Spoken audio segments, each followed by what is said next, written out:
On Tuesday, elevator surveillance footage from an apartment complex in North Hollywood where Saweetie rented from in 2020 leaked, and it showed her and Quavo getting into an altercation. When the elevator doors opens, it appears as if Saweetie throws something at Quavo and an orange Call of Duty case glides into the elevator. She grabs the orange case from inside of the elevator and tries to run back out, but Quavo grabs the sleeve of her hoodie and slings her inside of the elevator with him. The door closes, and from there, both of them are pulling on the case. They fall to the floor, and Quavo is able to overpower Saweetie and keep the case in his possession. Saweetie appears to have some kind of injury, so she remains sitting on the floor, rocking back and forth. Quavo has his back towards Saweetie, then he turns around, looks down at her, and looks up at the camera on the elevator. The elevator door opens, and someone is standing outside of the elevator. Quavo looks down at Saweetie and goes to move the bags to the side, but the person doesn't get on the elevator. Quavo's back is towards the person until the door closes, and then he presses a floor number. The video transitions to Quavo facing the elevator door. He picks up the cases and moves closer to the door, and once it opens, he steps out onto the floor where the video began. The whole time, Saweetie is still on the floor, rocking back and forth.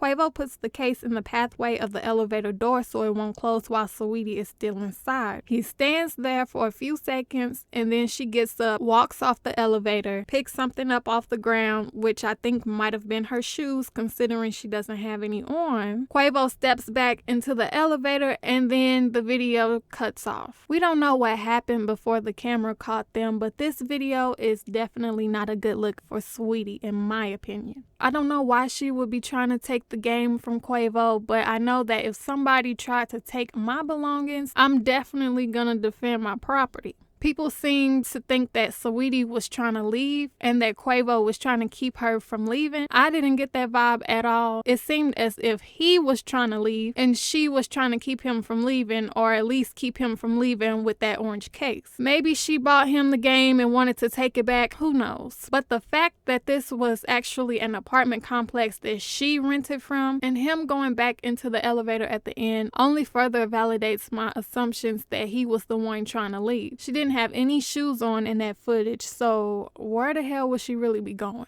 I don't know about y'all, but I'm not walking outside barefoot. Since the footage leaked, it's been said that the LAPD is launching an investigation on Quavo and Saweetie, where both of them could be determined to be at fault. Saweetie put out a statement saying, "This unfortunate incident happened a year ago. While we have reconciled since then and moved past this particular disagreement, there were simply too many other hurdles to overcome in our relationship, and we have both since moved on." And Quavo followed up with, "We had an unfortunate situation almost a year ago that we both learned and moved on from. I haven't physically abused Saweetie and have real gratitude for what we did share overall." Initially, when the elevator footage leaked, blogs were leaving out the part where Saweetie was seen being the aggressor. A lot of people were up in arms about Quavo, quote unquote, manhandling her. But when the full video made its rounds, nobody seemed upset about Saweetie's actions. Man, I'm finna whip this hoe. I give you my whole body. Just please don't show nobody if I pull up in that.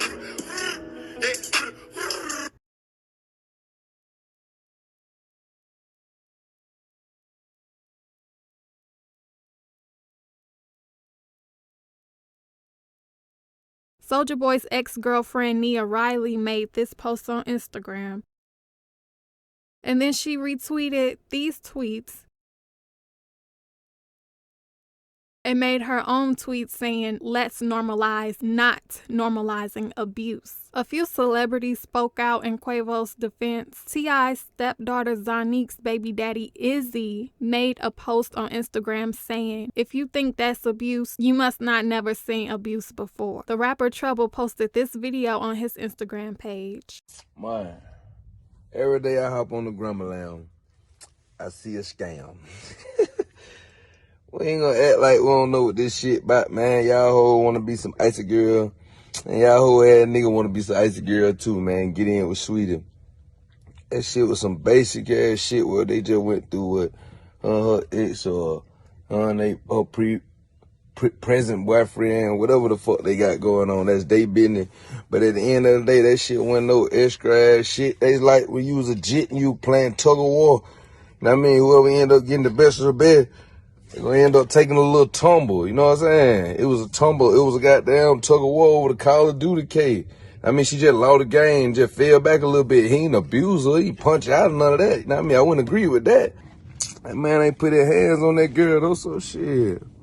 Hey, boo, stop acting like y'all ain't never been through shit, especially when you having a tough time in your relationship, man. We gotta be realistic about shit instead of just keep trying to come for the man like he just a woman abuser and all that. Y'all ain't even showing the whole video of shit, just trying to dress this shit up, man. Try to all that fake ass counsel shit. Y'all about fake it fuck out that motherfucker, man.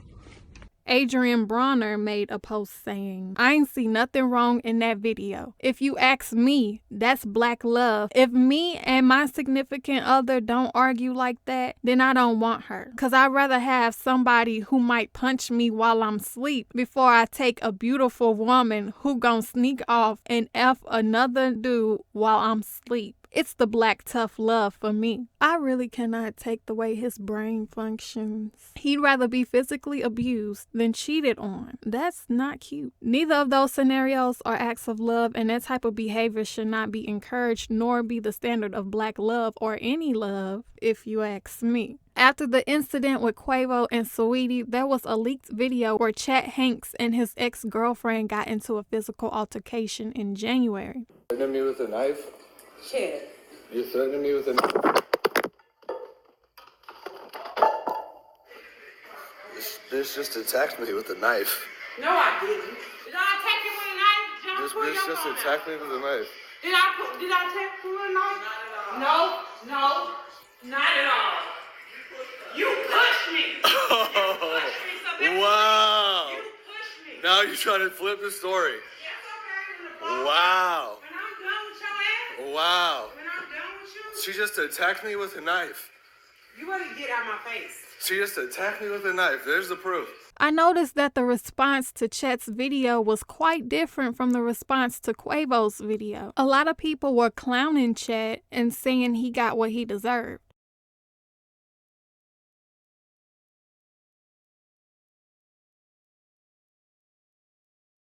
I don't agree with how Chet followed his ex with the camera antagonizing her, but he did not put his hands on her, so there was no reason for her to attack. If the roles were reversed and his ex was the one with the camera and Chet attacked her, oh my God. Social media would have been in shambles. The double standard when it comes to domestic violence against men is ridiculous. Society needs to realize that women can be violent and have anger issues too. Women and men can both experience violent episodes and both should be held accountable for their behavior. Domestic abuse from women towards men is not taken as seriously as abuse from men towards women because society has stereotyped women as typically being nurturing, vulnerable, polite, and weaker than men. It's true that men are typically physically stronger than women, but abuse is abuse. It's the same act. It might not always produce the same type of physical effects, but it can. And the emotional trauma is no different either. Each person's history of abuse is completely valid, no matter their gender, and it's unfair and biased for one case of abuse to not be taken as seriously as the other based off the gender of the abuser. The same way society has stereotyped women, society has also stereotyped men. The stereotype and image of masculinity forces men to keep their suffering silent. If a man were to come forward and say that his girlfriend beats him, he would be laughed at and labeled weak. Men have been conditioned into becoming emotionless and guarded by believing that real men don't cry. The concept of toxic masculinity is one reason why men are more likely not to speak about their abuse. Just like women, many male victims of domestic violence don't report out of fear of their abuser or out of fear of not being believed. Because men are typically stronger than women physically, it's a common belief that men can't be physically harmed by women. 3 years ago, the BBC 3 recorded a social experiment to see what happens when a woman abuses a man in public and vice versa. Just show me. Just do that. Wait. Will. You're right. Thank you. Fine, we're just... Well, she's clearly not fine. You okay? Do you need any help? Yeah, thank you so much. So why did people react in the way they did? I was shocked. I couldn't believe this was happening in the middle of reading order. So I walked past her the one time and she flinched and I thought, like, is this really happening? I carried on walking and I looked back at her and she must have flinched again. I thought, no, I can't walk away from this. Just pick it up and just hand it over. You okay now? Is everything okay? I'm good. Thanks for helping.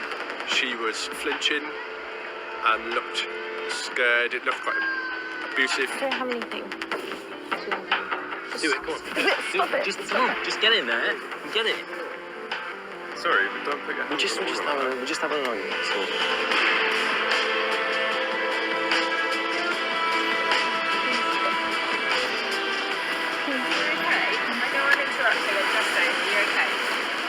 The way it looked like she was expecting to get hit. So that's where you sort of got to jump in, really. Her body language so very obviously uncomfortable that I couldn't walk past without saying something. Then we switched roles. Give it to me! This woman looks back but keeps walking. I was surprised. I thought it was a bit aggressive. I wanted to say something, but then I was just like, no. Look at me! Stop! All right, don't Look hit. at me. All right. What are you doing? Okay. My thought was, he looks a bit soft. I feel bad thinking that because it's on a macho view, but I thought he looks a bit soft letting him hit her like that. And I had the classic thing go through my head. I wouldn't let a girl hit me, and that's terrible because why do I think that? That's a kind of stereotypical view. I don't know what he's done to upset her. He might have said something really, really personal and upsetting. A mum and her daughter's approach Look at me! Look me in the face! and walked straight past. That the thought didn't come to my mind to go and say, what are you doing to him? Leave him alone. So I thought that the man would have, I think that the man done something to the woman, like, I don't know, touched her or something, and then that's why she got mad. And that's why she got mad. So you think it could have been his fault? Yeah, that's why.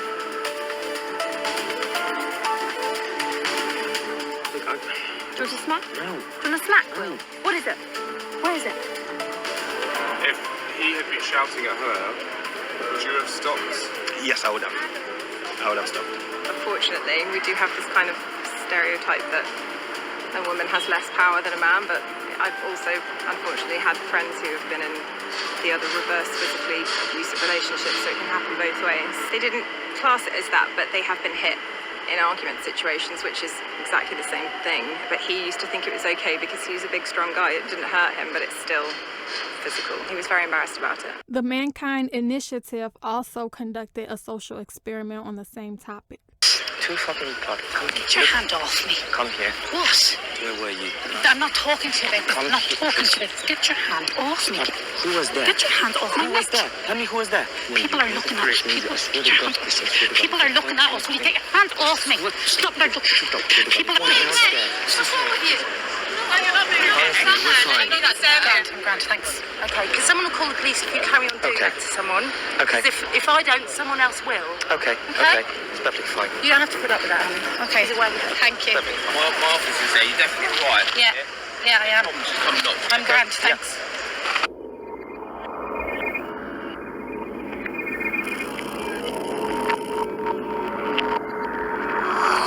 Do what? Do you ever listen to me? Chrissy, stop that.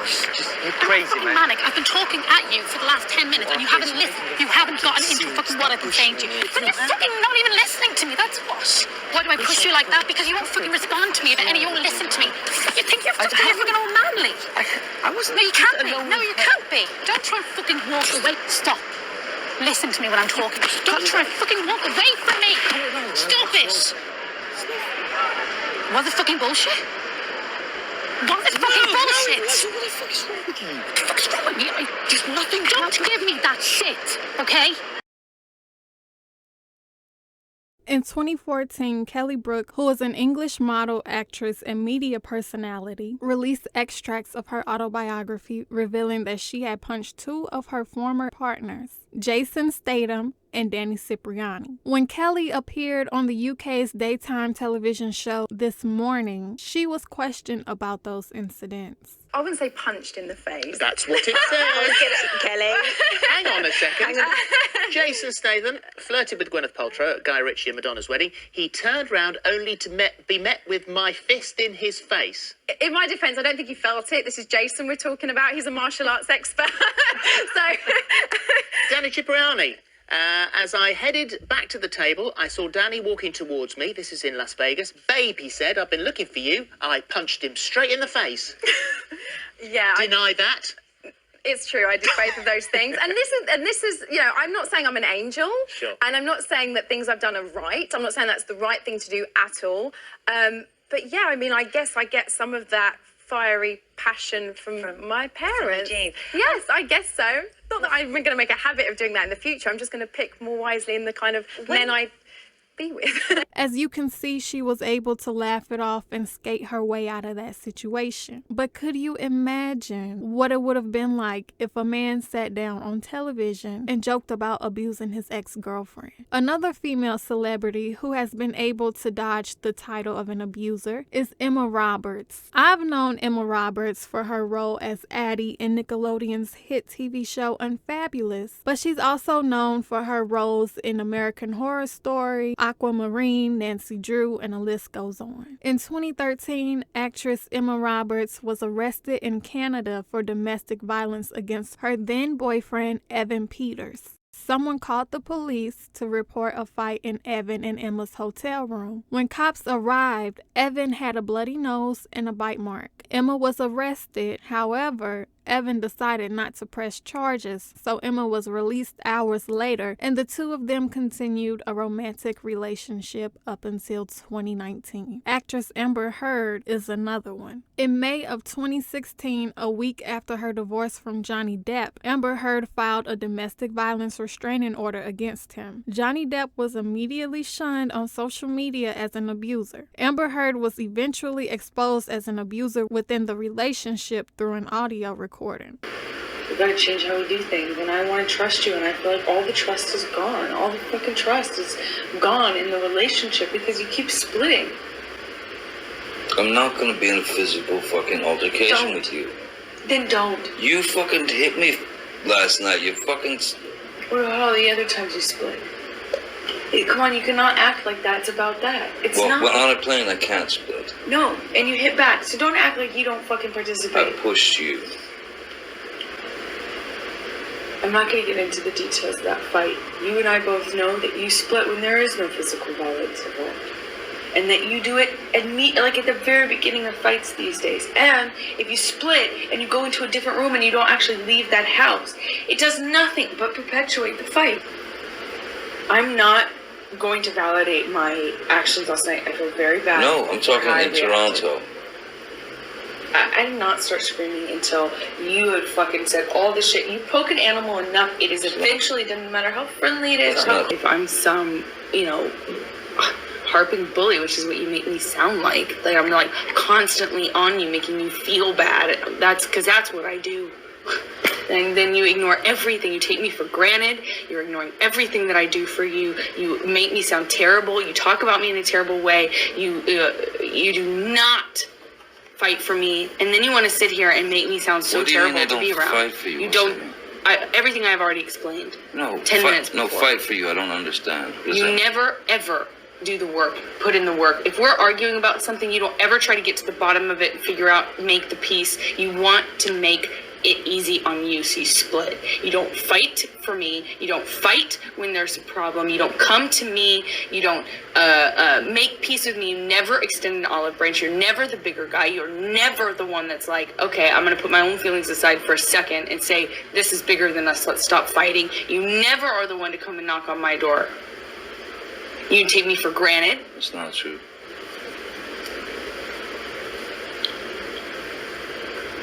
It's not true. I'm not the one who fucking throws fucking pots and so different. That's different. Fucking else at me. That's different. That's one does not negate the other. That's irrelevant. It's a complete non sequitur. Just because I've thrown pots and pans does not mean that you come and knock on the door. Just because there are vases does not mean that you come and knock on the door. Really, I should just let you throw. I'm not saying that. You're saying that. You're putting words in my mouth and then making non sequiturs. I'm giving you a situation. No, you're trying to justify how you don't or do come to the door based on whether I throw pots and pans. It's irrelevant. No, I'm justifying how you seem to think that there's this cowardice in me that runs away and I don't fight for you. And you're justifying that by saying I throw pots and pans? Okay, cool. Let's talk about everything you do wrong. I'm not the one who fucking did that. I didn't. So that makes sense. That's clear. Yeah. The only time I ever threw anything at you was when you fucking threw the cans at me in Australia. Why are you trying to justify who throws things based on whether or not you come knocking on the door? Because that is a fucking irrational and violent fucking maneuver. So a man would want to get out of that area so that he doesn't get so fucking angry that he actually does pop the fucking wife. How does one inform the other? Oh, man. Go home and listen to the tape. Please. That's what they're for. Yes. You listen to the fucking tape. Oh, I'm gonna. So will I. What conversation did I have with Travis? Big investigative study you've done. I'm not sitting here and fighting with you about the fight that we had last night. After you fucking got physically violent with me, I texted Travis. I said, come up here, because I didn't want anything to happen. I mean, yeah. It's coming to what? Save me? No, go ahead. Continue. You Travis to the rescue. No, that was the last one. You can go, go. That was the last insult. Yeah, you called me a liar, and yet I watched you lie. You called me a liar. I watched you lie. I heard it. I was right there. There's no what. You still haven't told me what lie it is. But yet every single fucking time. You know you do this every single fucking time. We'll talk to Travis. I'm not fucking talking to nobody. No, fuck that. You go fucking jerk him off. I don't care. I really could care less. It's you every single time. You latch onto some sort of thing. When I already told you, I don't know what you're fucking talking about. You don't even know what you're talking about. You still haven't even told me what it is. But run with it. I have told you what it is. No, you haven't. I said to Travis, I said to you, hey, tell Travis what just happened. You told me to do it. You told me to. You said, go do that. I said, no, tell him what just happened. And I lied. And that you punched me in the fucking thing. And you figured in the it face. out. And you said, no, fucking, I didn't. What the fuck are you talking about? And I watched you lie. And then I didn't punch you, by the way. I'm sorry that I didn't hit you across the face in a proper slap, but I was hitting you. It was not punching you. Babe, you're not punched. Don't tell me what it feels like to be punched. Even a lot of fights been around a long time. I know. Yeah. No, when you fucking have a closed fist. You get punched. You got hit. I'm sorry I hit you like this, but I did not punch you. I did not fucking deck you. I fucking was hitting you. I don't know what the motion of my actual hand was, but you're fine. I did not hurt you. I did not punch you. I was hitting you. How are your toes? What am I supposed to do? Do this? How are your toes? I'm not sitting here bitching about it, am I? You are. Oh, that's the difference between me and you. You're a fucking baby. Because you start physical fights? You're such a baby. Grow the fuck up, because you start physical fights? I did start a physical fight. Yeah, you did, so I had to get the fuck out of there. Yes, you did. So you did the right thing, the big thing. You know what? You're admirable. Every single time. What's your excuse? When there's not a physical fight, then what's the excuse there? You're still being admirable, right? Just by running away? And you can sit here and call me names, but you get called a name, and what do? That's the last insult. You're a baby. You're a hypocrite. You don't do anything that you actually do. You expect from people what you can't give them. But this seems to be the day following the incident I covered in this video, in which Amber admitted in her 2016 deposition to pushing her way into the bathroom where Johnny was hiding from her, and in his attempts to keep her out, the door scraped her toes, and when he leaned down to check, she kicked the door into his head and punched him in the face. It's so long because anytime anything goes wrong, you split. I feel like it's your first thing. It's unnecessary. It's not always you're splitting because there's blows or because there's yelling or anything. You split most times when I'm still speaking in this volume, and nothing is been thrown or hit or anything. No, I can change certain things that are hurting you. But I know I can't blame myself entirely for going straight to the fucking finish line, the first sign of stress yesterday. Because of how it's been lately. Like since Australia. And I've been on the road with you. I haven't been working. I don't know what else I could fucking do. Since Australia, we've been on our honeymoon and we had a great time other than the fact that we had a fight in the train, which was physical. Yeah. But then we had a fight in San Francisco. If things get physical, we have to separate. No, we have to be apart from one another, whether it's for fucking an hour or 10 hours or fucking a day. We must. There can be no physical violence. I can't promise you that I'll be perfect. I can't promise you I won't get physical again. God, I fucking sometimes get so mad I lose it. Fighting back tears, Amber Heard spoke in public for the first time since testifying against her ex. Despite its significance, I would have preferred not to be here in court. Heard was on the witness stand for 4 days in Johnny Depp's libel trial against the British tabloid The Sun, which labeled the actor a wife beater. It has been incredibly painful to relive the breakup of my relationship, to have my motives, my truth questioned, and the most traumatic and intimate details of my life with Johnny shared in court and broadcast to the entire world. As Heard spoke on the steps of the London court, she was heckled with boos and snickers from die-hard Depp fans. The media never treated Amber the same way as they treated Johnny. Instead, Amber was crowned a voice for victims of domestic abuse. She even began to work with the Me Too movement and became a spokeswoman for violence against women. I'm strong, smart. I'm not a victim to my detriment. I guess there was a lot of shame attached to that label of victim. It happens to so many women, you know, when it happens in your home behind closed doors with someone you love, it's not as straightforward. If a stranger did this, you know, as it was pointed out to me, if a stranger did this, it would be a no-brainer. It's telling someone safe is the beginning of choosing yourself. I really, like, think about it. If I hadn't had that, if I hadn't had a few people that I really trust around me, a few women, support, a few friends, if I hadn't had them around me, how different my life would be.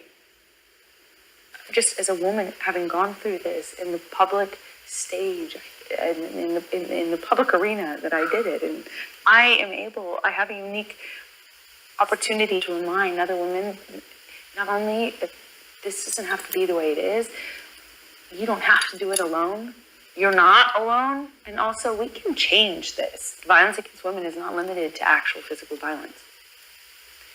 It is also about how we deal with it and how we talk about it in the media and in our culture. And us taking responsibility for it is what really needs to change. We need to take responsibility for how we talk about these things. It's the only way that people are going to feel comfortable in coming forward, raising their voices, standing up for themselves, is if we change the system in place that keeps them quiet. Speak up. Speak up. Raise your voice. Your voice is the most powerful thing, and we, together, as women standing shoulder to shoulder, cannot and will not any longer accept silence. This video is not meant to make one scenario of abuse more valid than the other. It's just to show the hypocrisy and double standards when it comes to men being abused. It's only fair for female abusers to be held at the same standard as male abusers. The fight should be against the concept of abuse, not just a certain kind, because every victim is valid.